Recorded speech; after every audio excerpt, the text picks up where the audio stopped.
ദേശീയ തലത്തിലേക്ക് നോക്കിയാൽ ലോക്സഭാ തെരഞ്ഞെടുപ്പിനുള്ള 6ാം ഘട്ട വോട്ടെടുപ്പ് തുടങ്ങി. ഡൽഹി അടക്കം 6 സംസ്ഥാനങ്ങളിലും 2 കേന്ദ്രഭരണ പ്രദേശങ്ങളുമായി 58 മണ്ഡലങ്ങളാണ് വിധിയെഴുത്ത്. ഒഡീഷയിൽ 42 നിയമസഭാ മണ്ഡലങ്ങളിലേക്കുള്ള വോട്ടെടുപ്പും ഇന്ന് നടക്കും. വിവരങ്ങളുമായി അതുല്യ ചേരുന്നു. അതിലെ വോട്ടെടുപ്പ് ആരംഭിച്ചിട്ടുണ്ടോ? സുഗമമായി പുരോഗമിക്കുന്നോ? ഏതൊക്കെ പ്രമുഖർ വോട്ട് രേഖപ്പെടുത്തും?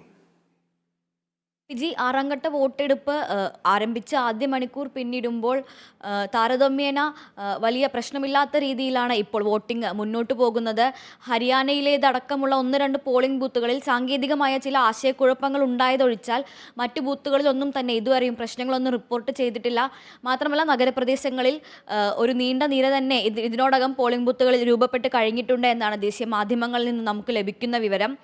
ഏതാണ്ട് 11.43 കോടി വോട്ടർമാരാണ് ഇത്തവണ ഈ 58 മണ്ഡലങ്ങളിലായി പോളിംഗ് ബൂത്തിലേക്ക് ഇന്ന് എത്തുന്നത്.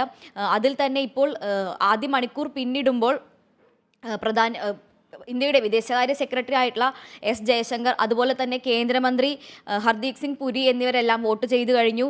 അതോടൊപ്പം തന്നെ എടുത്തു പറയേണ്ട മറ്റൊരാൾ BJP സ്ഥാനാർത്ഥിയും കർണാൽ മണ്ഡലത്തിലെ BJP സ്ഥാനാർത്ഥിയും മുൻ മുഖ്യമന്ത്രിയുമായിരുന്ന മനോഹർലാൽ ഖട്ടാർ വോട്ട് രേഖപ്പെടുത്തി കഴിഞ്ഞു. സുഷമ സ്വരാജിൻ്റെ മകളും ന്യൂഡൽഹിയിലെ സ്ഥാനാർത്ഥിയുമായ ബാൻസുരി സ്വരാജ് വോട്ട് രേഖപ്പെടുത്തി കഴിഞ്ഞു. ഇത്തരത്തിൽ പല സ്ഥാനാർത്ഥികളും നേരത്തെ തന്നെ പോളിംഗ് ബൂത്തിലെത്തി വോട്ട് രേഖപ്പെടുത്തുകയും പോളിംഗ് ബൂത്തിൽ എത്തിയിട്ടുള്ള ആളുകളുമായി സംസാരിച്ച് ഒന്നുകൂടി വോട്ട് ഉറപ്പാക്കുകയും എല്ലാം ചെയ്യുന്നുണ്ട്.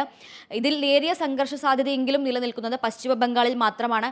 പശ്ചിമ ബംഗാളിലെ നന്ദിഗ്രാം തംലുക് മണ്ഡലത്തിലാണ് സംഘർഷ സാധ്യത ഉണ്ടാകുമെന്നുള്ള റിപ്പോർട്ട് ചെയ്യപ്പെട്ടിട്ടുള്ളത്. ഇതിനെ തുടർന്ന് അവിടെ കനത്ത സുരക്ഷ തന്നെ ഏർപ്പെടുത്തിയിട്ടുണ്ട്. ഏതാണ്ട് 11 ലക്ഷത്തിലധികം ഉദ്യോഗസ്ഥരെയാണ് ഈ 6ാം ഘട്ട വോട്ടെടുപ്പിൻ്റെ സുരക്ഷയ്ക്ക് വേണ്ടി മാത്രമായി ക്രമീകരിച്ചിട്ടുള്ളത്.